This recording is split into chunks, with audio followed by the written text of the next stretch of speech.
Hello, everyone, and welcome back to the Coin Drop Podcast. This is episode number 36, part 2. For those of you who might have caught the beginning of last episode on our Twitch, which is just about to go off the air at this point, my computer crashed. 13 or so minutes in, and took us about an hour to get it back up. Tried to record again the next night, New Year's Eve, I think it was at that point, and fireworks kept waking up my daughter, so didn't really go well. So I do apologize for the week off, but we are back, and joining me on the regular, Tim. It's been a minute, man. How you been? On the regular now. On the regular.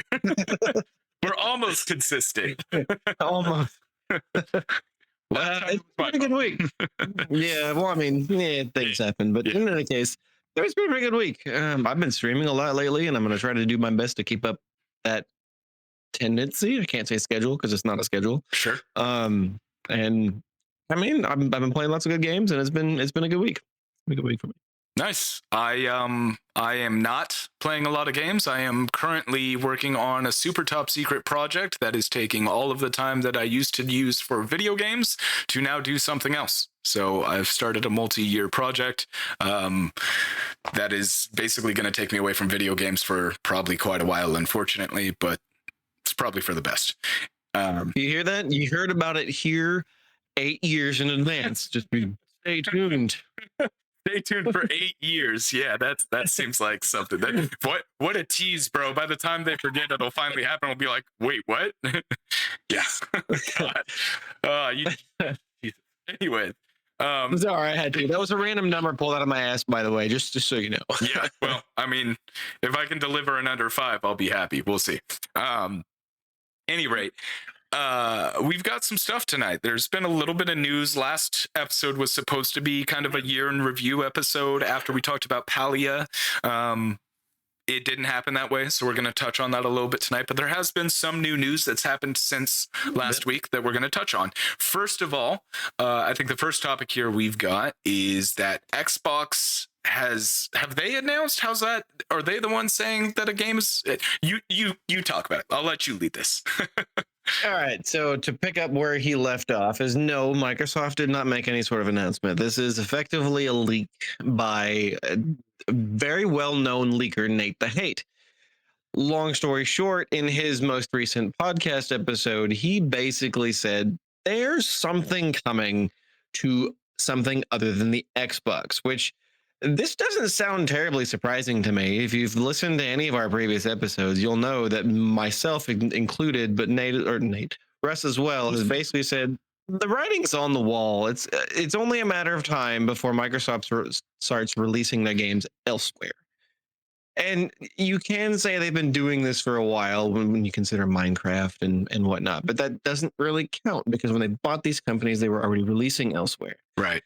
Anyways, the rumor is that Microsoft will be releasing one of their highly critically acclaimed titles on, quote, another platform or a competing platform. Now, does that mean PlayStation? No. Does it mean Nintendo? That's my guess. Yeah. Mostly because PlayStation is a very direct competitor to them, even though they claim otherwise. Well, one person does. Yeah, right. At least one person, correct.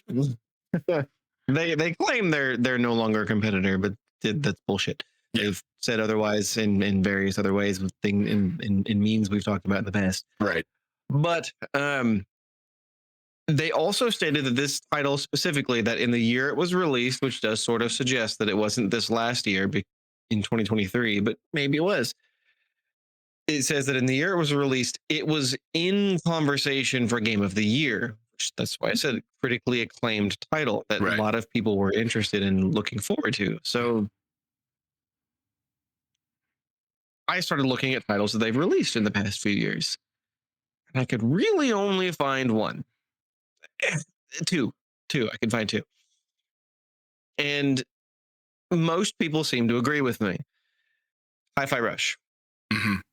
This title released pretty early in 2023, and it was out of nowhere. It was at one of their small little game shows, the digital game shows where you just stream in or you watch and they talk about some games. And this one was hey, Bethesda Softworks is making this game, and by the way, you can play it right now. Like totally out of left field. No one was ready for it whatsoever. And it actually ended up being a really solid title. It was a cell shaded title, and it ended up just being something that no one was expecting, especially out of Bethesda GameWorks or Softworks. And to be fair, it went straight to Game Pass, and it was one of those titles that no one knew anything about before it released, and therefore nobody bought it. Yeah, effectively. I mean, why would you? Game Pass, you can buy it for $10 and download this game right away, especially because no one knew jack and shit about it. But it was a good title. But Microsoft, so there was rumors around the time shortly after launch that it actually didn't sell very well, and Microsoft was disappointed in the sales, and they did counteract that. But of course, they have a duty to say no, this game wasn't a failure. But no, and anyways, it's one of the titles that would make the most sense to me. And if you're looking at if you were looking at the feed while the gameplay was up there, it's not a graphically intensive title. And my best guess is it's going to come to the Switch. Like I don't see them releasing it on the PlayStation. But who knows at this point? I mean, it's really only a matter of time. Again, I've been saying this for a while, but it's only a matter of time before they start releasing their games elsewhere for more player count. Internal documents that were leaked say that they want to bring Game Pass elsewhere, including the PlayStation. They then physically come out afterwards and say, "No, that's not true." Good old Liza P. Right, exactly. And so they need to start somewhere, and somewhere a title like Hi-Fi Rush makes the most sense to me. So I just had a thought. What if it's Ori?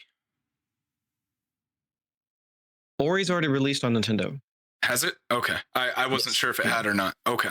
Because I was just thinking about other critically acclaimed Microsoft first-party titles, and I was like, well, Ori was really good. Yeah, and so that's actually not a Microsoft first-party title. It's published by Microsoft, but it's not made by them. And that's why this list. That's why this list becomes so small. Right. There's really not a lot to choose from. So you could technically include Starfield on that title, or on that list, but was it really critically acclaimed? No, it wasn't. I don't think it was. They did their best to inflate the numbers when it launched, and then turns out real reviews started coming out and it's way down. It's at a mostly negative on Steam right now. Like it's bad. What about Dead Nation? Wasn't that an Xbox first party? No, you're thinking of not Dead Nation. What am I? No, not Dead Nation. It's actually a PlayStation exclusive title, but you were thinking of a different game. State of Decay. That's what it is. State of Decay. There you go. Yeah. So they're working on a third one right now, but I don't know if that one was ever anywhere near Game of the Year conversation, like anywhere close to it. That's why I said Starfield is a potential, because Starfield, the community was practically dead set about it being game of the generation before it launched. Right. It launched, and they lied to themselves completely. That's not really critically acclaimed. Then that's just inflated. Exactly. Which is, and it's the reason why I don't know what else to think about except for potentially Microsoft Flight Simulator. That's the only other title I can think of. Starfield and these other titles, like you mentioned, not you mentioned, you put in the real Minecraft Legends, but that's available everywhere already. Just the role that I pulled off of. No, yeah.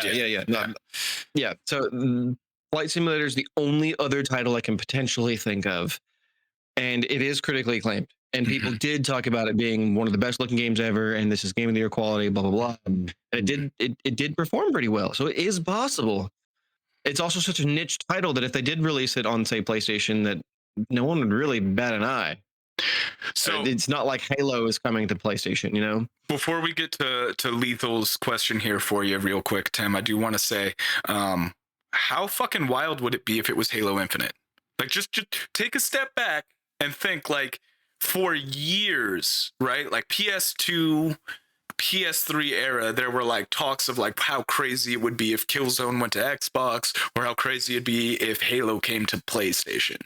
How wild would it actually be if Halo came to PlayStation? I mean, it's a possibility, unlikely as it is. It's a possibility. So I'm not going to get into the details of why I would disagree with that. Okay. I'll answer your question specifically. If they did that, it would effectively be them saying, yep, we're going third party. Yeah, you're not wrong. we're doing that. Yeah, Yeah, yeah. it would be a wild announcement. Yeah. They might as well say, we stopped producing the Xboxes. Just buy your games elsewhere at this point. Buy the Game Pass. We love your support. I don't care where you play. I mean, and that would be huge. We've talked about them bouncing out of the hardware game with their ability to stream games on TVs. Game Pass, make Game Pass launch on PlayStation. Lethal does say here it wouldn't be as wild as Mario releasing on another console, and I have to agree. Nowhere near. It would be pretty wild. Be nowhere near. Speaking of Lethal, just to let you know, I have yet to play the DLC. I desperately want to. I just haven't made it to it yet. He's speaking about the DLC for Final Fantasy 16 for our audio listeners. Yes. Yes. So, yeah, I mean, I don't know, dude. Like, we have talked about this potential for a while now. Tim Stewart has come out and said that there's a potential there for Game Pass to come to Nintendo. It's not Tom. So I'm going to make that a fucking shirt, dude. I'm going to make it a shirt, I swear to God. I swear to God. They talked about it. He talked about it, and then Phil came out and backtracked it all. But, like, the potential is seemingly there. You know what I mean? Like, Microsoft has said, you've talked about it numerous times. Microsoft has said numerous times that, like, they have a goal they need to hit with Game Pass subscribers for it to continue to be a viable thing, and they continue to miss that mark regularly. And just most recently, like within the last month, they actually announced that they missed their mark for Game Pass subscriber additions. Yeah. So it's not looking good for them. And at this rate, Microsoft is doing so poorly globally as far as Xbox is concerned. I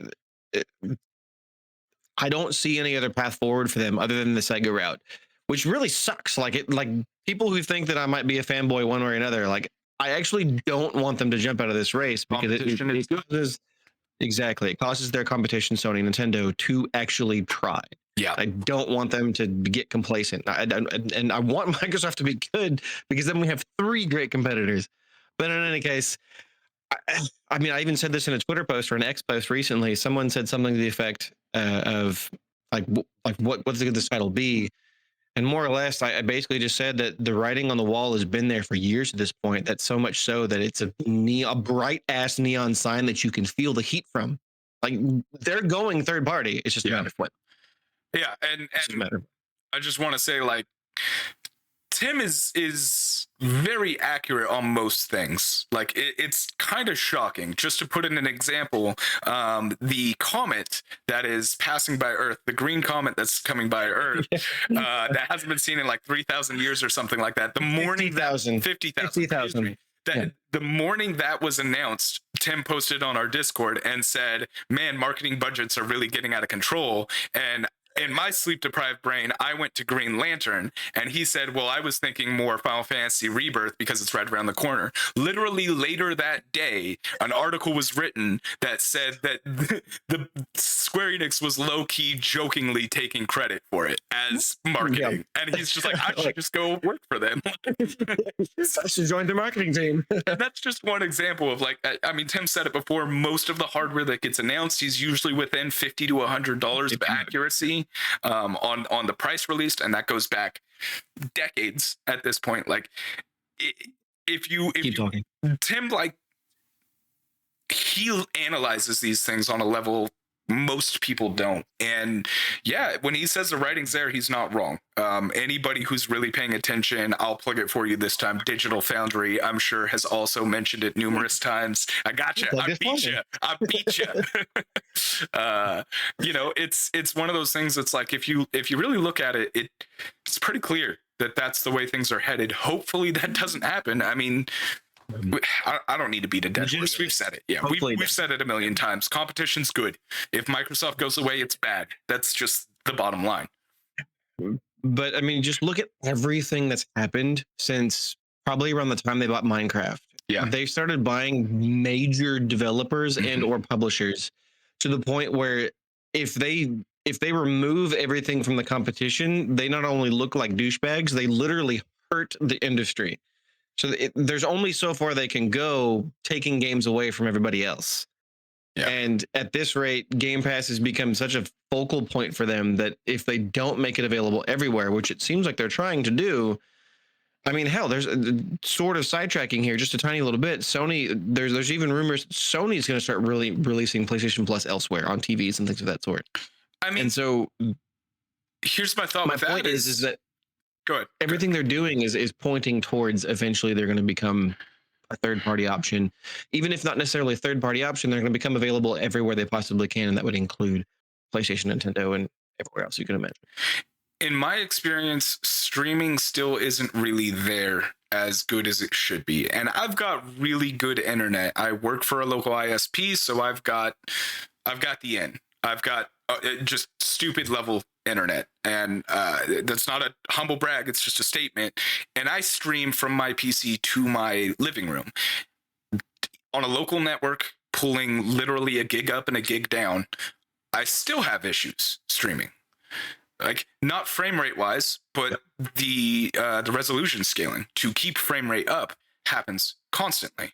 Like when I play Final Fantasy VII Crisis Core, when I was working on that and playing it in my living room, that it was not like a massive difference in quality. But when you're playing a game that's beautiful, a drop from 4K to 1080p is really noticeable when it happens constantly. So, like, in my opinion, streaming just really still isn't there unless there's something I'm doing wrong with my local network, which I don't think I am, because I've gone through my local network numerous of times, talked to our actual networking team, done pretty much everything I can to figure it out, and there is no making it better. With those kinds of speeds, if we're still having these issues, Microsoft releasing streaming to Sony TV or to Samsung TVs, Sony presumably, because it seems like the only logical step, releasing PlayStation Now on Sony TVs, which is the logical step. It gives people an opportunity to get into gaming arguably cheaper. And then eventually buy the hardware. Right. And then eventually buy the hardware. Right, because that's the end goal, right? But like it's not even really cheaper, because TVs are more than consoles. For a good TV, you're paying as much, if not more, than a PS5 or Xbox Series X. So it's not really cheaper so much as it gives them the benefit of having that as a stopgap.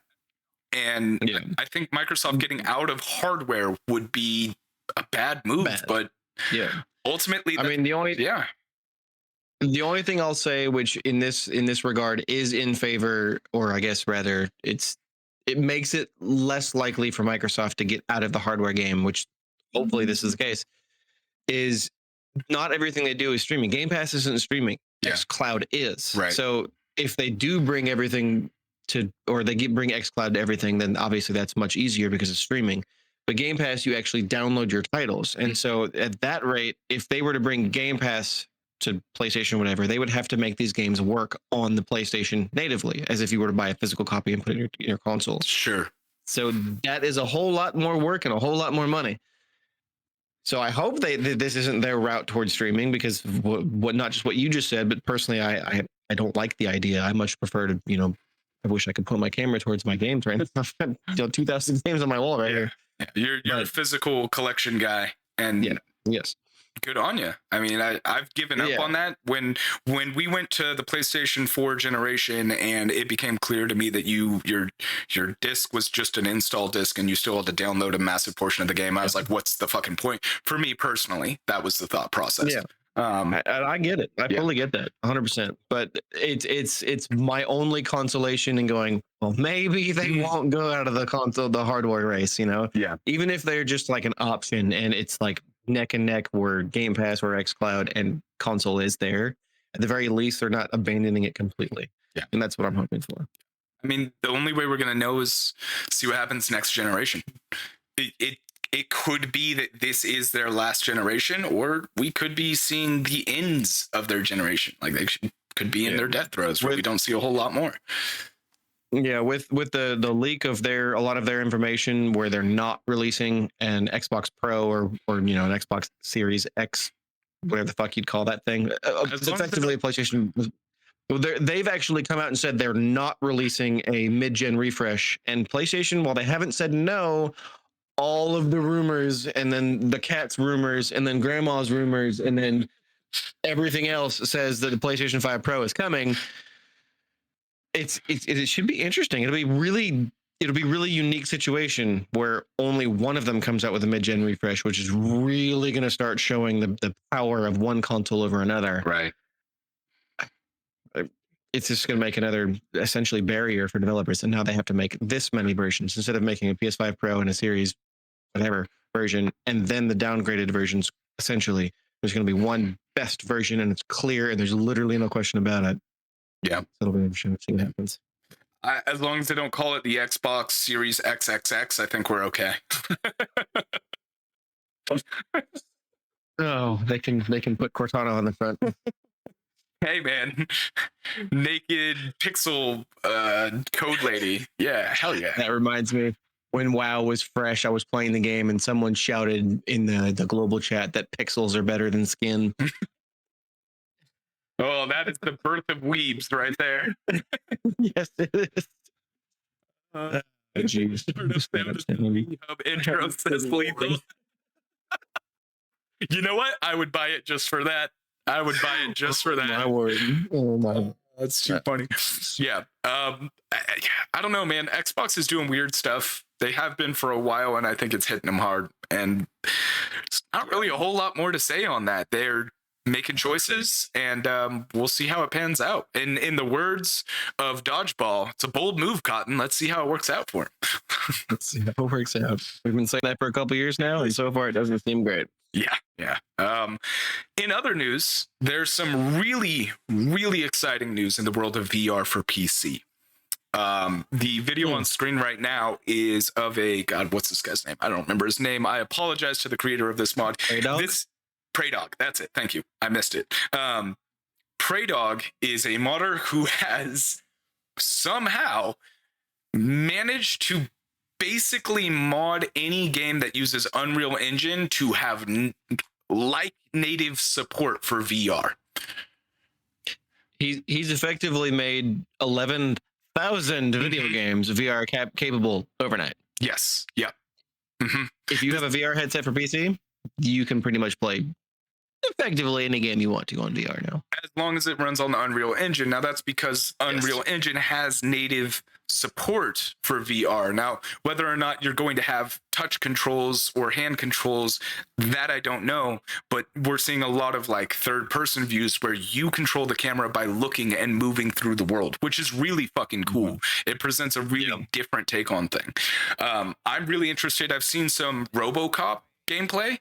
That is really fucking good. Right now, we're seeing some Star Wars, the Fallen Order, or Jedi. Yeah, Fallen Order. Sorry, the first one, and it's in VR. So he's moving the camera with where he's looking, and then still playing the game like it's on a controller. So it's really wild. There's Hi-Fi Rush right there.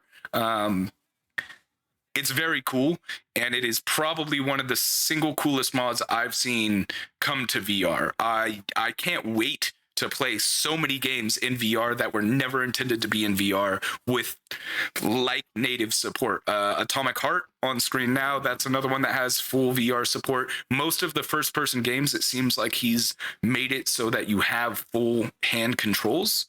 Yeah, I mean, that's RoboCop right there.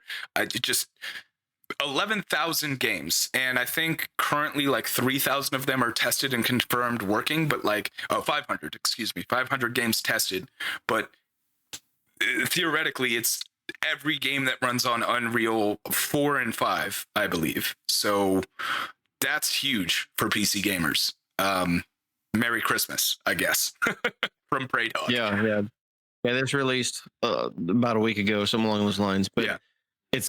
It's an amazing mod that I've not necessarily refused to buy PC VR. I've actually really wanted to, but this puts me really close to over the edge. Yeah, if I had that $400 or whatever dollars to spend, I'd go out to the store right now and buy one. Yeah. It's going to be cool. I can't wait to play. I haven't played RoboCop yet, but I have it. So being able to play that in VR sounds like it'll be awesome. This also, I do have it. Steam? No, private copy. Sorry. You can get it from our editor. He knows the guy that's selling it for cheap. Sounds good to me. Yeah, yeah. It's that you pop the trunk kind of vibe. You know what I mean? Yeah. Yeah, buy it out the back of somebody's car. Questionable legality. What are but you talking about? don't worry about it. It's fine. It's fine. It's fine. But yeah, like I just Fireburns behind me. I still haven't even played Half-Life Alyx. I'm still working on Assassin's Creed Nexus, and now literally a library of games just opened up for VR support, which is freaking wild. And if you remember from earlier this episode, he's basically not playing video games anymore. Yeah. Unfortunately, Perfect time. Dude, Perfect timing. It hurts. It hurts. There's a lot of games I'd love to go back to, and a lot of games I'd still love to play. I did finish Crisis Core though, so I'm done with that. That game is finished. 100%ed it. Was great. I have a lot of theories that we'll be talking about on the episode before Rebirth comes out. I have a fan theory that I haven't seen anybody else talking about. I've done a lot of research, done a lot of digging, and I think I have a pretty wild theory for Rebirth that no one is discussing. So could be really cool. Keep in mind for the end of next month. That's what he's Yep. setting it up for. That's right. Into next month, we will be talking about that theory and kind of my thoughts on where the story of Rebirth will go. So keep in mind spoilers for Crisis Core, for Remake, if you haven't played that. There you go. Just a heads up. Yeah. Let's go. Talking a lot about it. Let's go ahead and talk about our final thing for tonight. Kind of the bulk of our conversation, just a general background here for you guys. 2023 and upcoming 2024. 2023 was an amazing year for games. Absolutely phenomenal. It really was. And one really horrible game happened, but that's that's unimportant. Yeah. Tim, what did you play this year that was new? Like that you absolutely like? What was your jam this year? I mean, so our last episode, you asked this very same question. Computer crash. So I'm really happy. Your computer crashed. Yeah, right. The most jam up game for me quickly rose to, if not my favorite game ever, it's neck and neck with my favorite game ever. Like that's how amazing it is. And that would be Final Fantasy 16. We've talked about it enough times. I don't think I really need to beat a dead horse. The game is exceptionally phenomenal. Soken did an absolutely amazing job on the music, and Square Enix just beat it out of the park. This is Final Fantasy in its absolute essence, and it's so absolutely amazing. Like, go buy a PlayStation for this title. That's how freaking good it is. If you play nothing else, this game, especially if you like fast-paced action games, it's so freaking good. There are, of course, other titles that I've played. What the hell is Costly Punch? I mean, I guess I'm out of the loop on this one. It's a move in Crisis Core. It's super broken. It basically turns you into One Punch Man. Lethal had mentioned Costly Punch is OP. It is. It literally turns you into One Punch Man in the game, and it just puts everything on easy mode. Yeah, I haven't played Crisis Core since it was new on PSP, so I forgot that. For sure. But anyways, yeah. Another title I played, which you mentioned, actually you sort of started this with, and one really bad game. And I preface this with Forspoken. It launched pretty terrible, and it launched with a really bad taste in everyone's mouth. The demo, they did a really, really poor job in choosing where in the game they wanted to allow people to play the demo, which was not in the very beginning, but it was really close. But it was still far enough in to where people were fucking confused what was going on with the combat system, and it felt like shit. But I still really liked the world and the aesthetic and how everything went with the game, that I was really like, I wish I could go buy this game, but the demo left enough of a bad taste that I didn't want to go buy it for $70 right away. Sure. So I waited for a sale, and I think I played it somewhere around like August timeframe, and it actually ended up being really good. Also, by that time, they did fix a lot of what was wrong with it, which really was more minor things ultimately. But the game does a really good job of giving you multiple magic styles and effectively, fire and thunder and whatever, like that sort of thing. Sure. The combat and the traversal is really, really well put together to where it's fun just running in that game. Like literally, it's fun just running. There's plenty of other titles that I've worked my ways through, but why don't you throw one out there before I don't stop. I mean, the failure of a game that we all know and love is The Day Before and how it shut down a studio in 4 days. But before We're that, talking about Redfall and Starfield. you know, there was a lot of bad games. We had Golem release. It was actually kind of a shockingly bad year for games in On top of an amazing game. yeah, like it was this really weird, like there was no middle ground. It was either the game was great or the game was bad. There was not a whole lot of middle ground. And the year started off rough with March with the release of Last of Us Part 1 on PC. Dude, shader loads for hours. Oh my god, what a shit show. I still don't forget the King Kong. Don't forget the King Kong game that rivals Golem. You know what? Fair enough, but there were so many people. D4 was pretty mid. D4 was pretty mid. I'll give you that, Lethal. The story was great. I'm still very happy with. I still laugh at my my redacted recap that I did over on the Patreon side, which that worked really good. I'm still very proud of myself because Tim's like, was that how much of that was actually accurate to the story? And I was like, that was the story, just redacted. Still very proud of myself for that. So to give a tiny little bit of context there, he basically was like, so the redacted did redacted, and then redacted killed redacted, and then this happened because redacted, and so on and so forth. And it was actually like I was trying to follow along, and I'm like, okay, because I hadn't played the storyline yet, so he was trying to save me. Yeah. And it was funny, but it was accurate. It worked out really well. It was very fun. Lethal's still mad at me for making him an aura bot in D2. I turned him into a paladin aura bot. But yeah, D4 was, the story was great. I'm gonna give D4, like, the story was great. Gameplay, it doesn't feel like Diablo, and that's off-putting to me. I'm also really mad about how they did seasons, just running one into the next, but that's become the thing with battle passes, and I hate it. Part of people playing all the time. Part of the thing that made D3 so great, dude, was you came back for a season. Like, there was a build-up, there was this excitement, because it was like a 3-month gap between seasons. When they run into each other, just it leaves a bad taste in my mouth. But that is one of the things that I dislike about Genshin Impact. I love Genshin Impact, but the seasons or releases or their release schedule runs into each other. And so if you're not constantly playing it, you're always falling behind. Hey, I get you. I refuse to get into a game nowadays that wants to boycott all your time.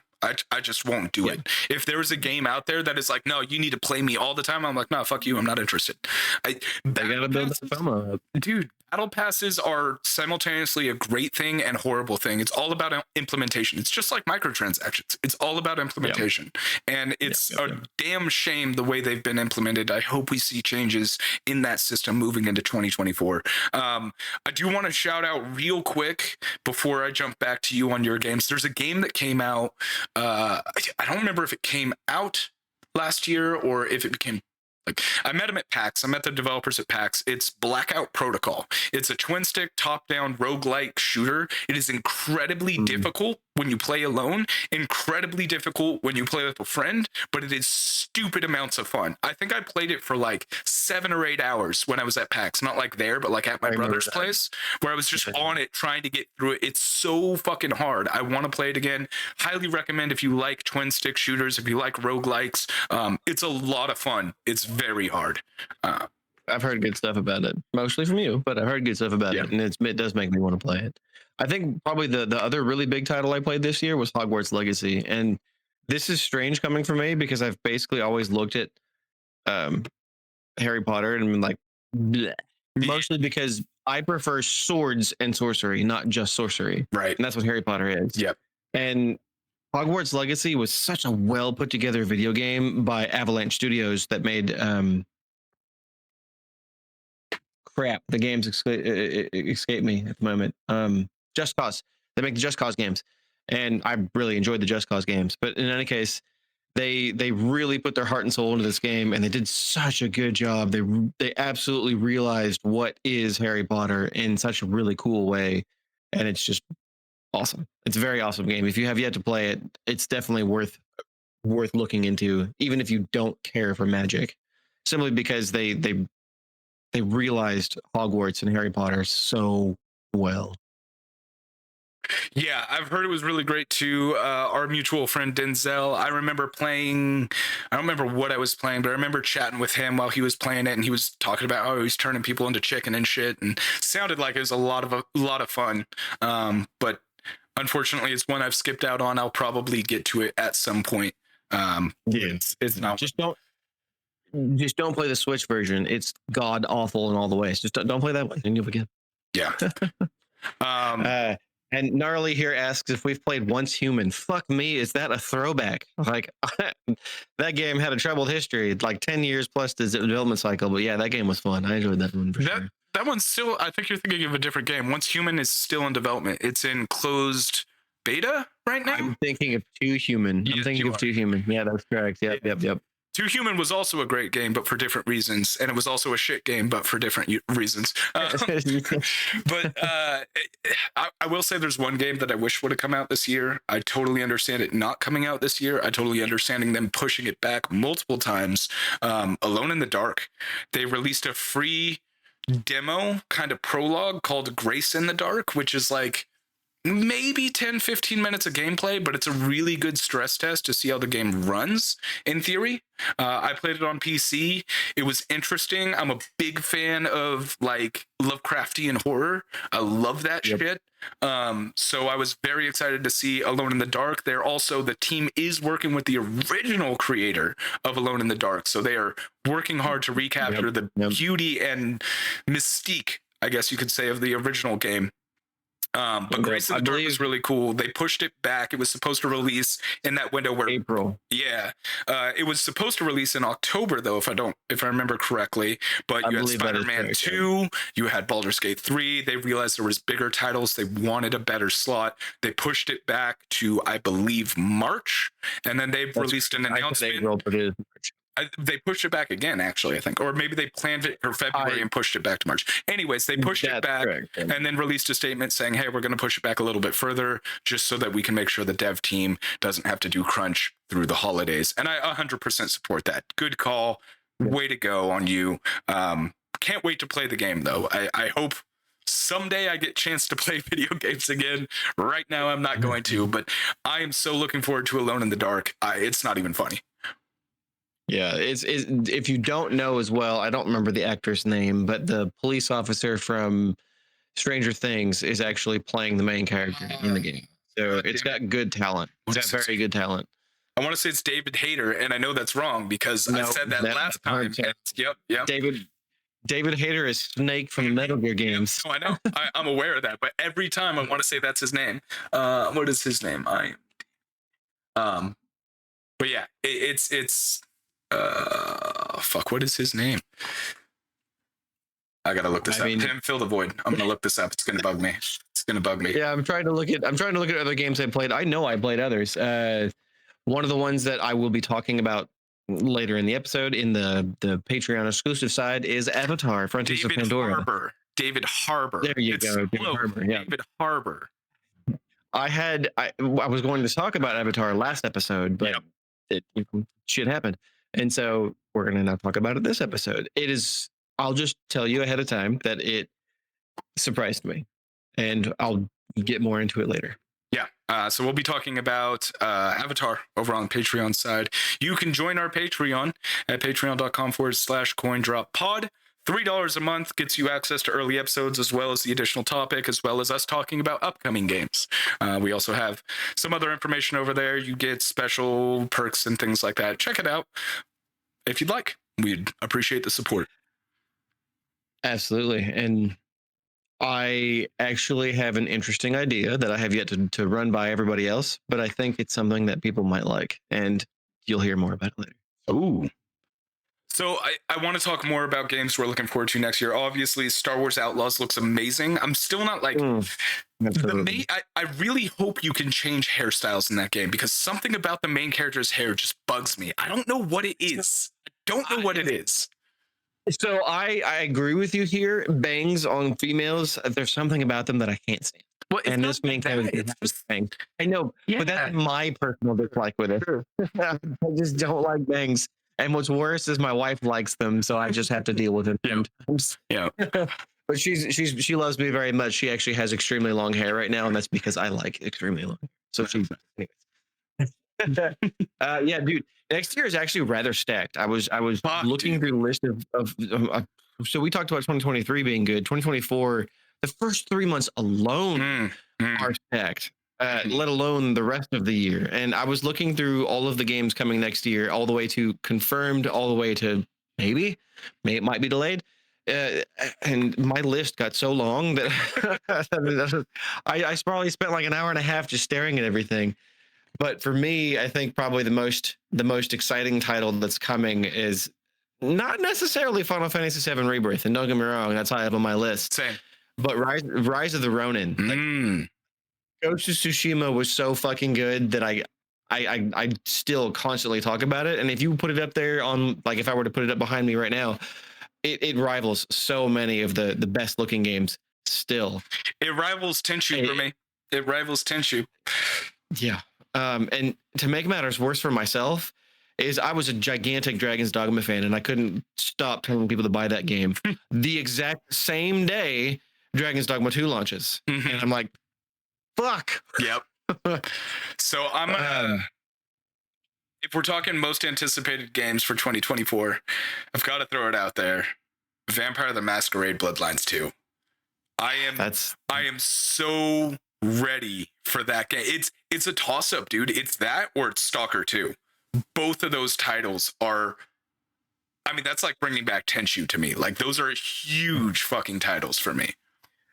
The only one thing I want to tell you and our potential list or our listeners is that Vampire is, quote, the end of the year, which means potentially being pushed back. And in my opinion, that's okay. I wouldn't be terribly surprised. And we've said this many times: a delayed game is only better. Well, doesn't mean it's going to be good. Doesn't mean it's going to be good.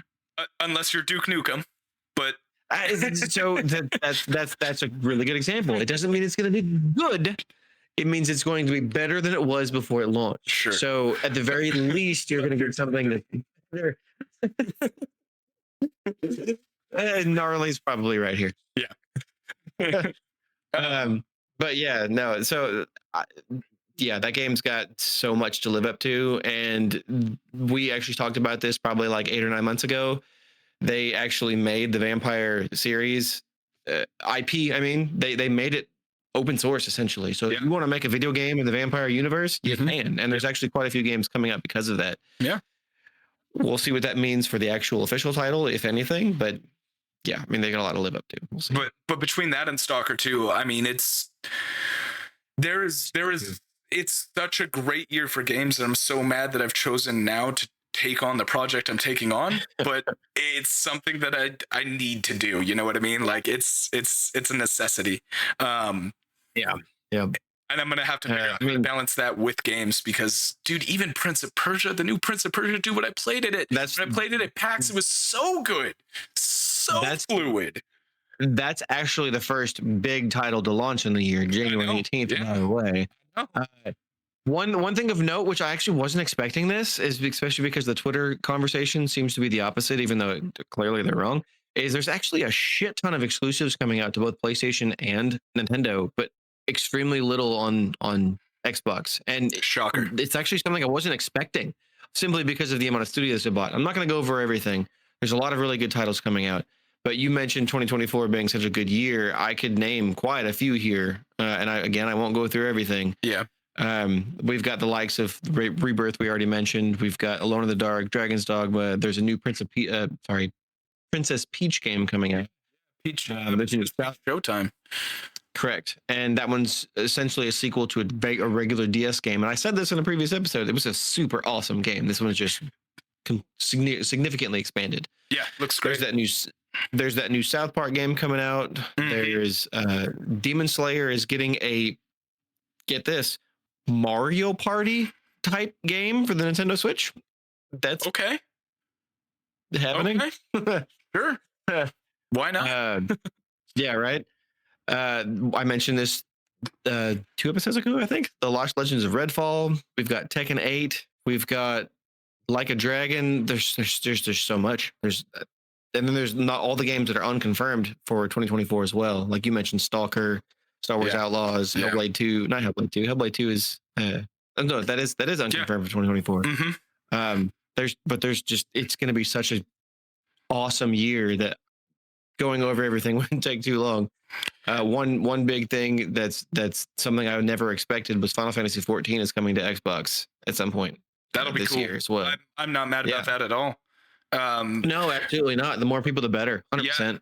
I mean, I main tank, so Qs aren't a thing for me. But like for DPS, I feel for you. Like I refuse to level DPS in that game because I don't want to play waiting simulator. I won't. Yeah. So more people playing that game is great. I remember when we first met, when you gave me my first job at Game Crazy and you got me into Final Fantasy 11, I played on Xbox 360 and we would play crossplay on FF11. I was on PS2, you were on Xbox. Yeah, that was classic, dude. So I'm all for more people on an MMO. Put that thing on everything. 100%. Yeah, the graphic update for 14, I gotta be honest, I'm really disappointed with that a graphic update. As somebody who plays on PC, the mods have already done that for a very long time. I was expecting something far more substantial from the developers themselves. I get it, code spaghetti, whatever the case may be, I understand, but it's great for the people that don't play on PC, don't get me wrong, and it's great for the people who do play on PC that don't mod. But if you have any kind of technical skill with modding, let me tell you, man, those graphics have already been that good on PC. So I'm a little disappointed personally. I was definitely hoping for more myself, but I understand not wanting to kick off the PlayStation 4 crowd just yet. Yeah. And I have this inclination to expect that when they do finally kill the PlayStation 4 version, which at this rate, it's got to be relatively soon. I imagine probably the next 2 years. But in any case, they've probably got a graphics update in line for whenever they kill the PS4. They're just going to go, hey, by the way, all of this amazingness is coming out, and it's going to be a modern title at this point. And it's not going to be that much of a jump. It's not going to be suddenly Ghost of Tsushima or The Last of Us, but it will be a significant jump. And I would hope at that point, because this graphics update is actually only going to be for Dawn Trail and newer, and they're eventually going to work their way back. Well, but my guess is that that's how they did it with mounts too, right? Because they introduced mounts. Yeah, they added them in Heavensward and then worked back, and I think only in the last year or so added them to the base 2.0 era. No, that was it 2 years ago?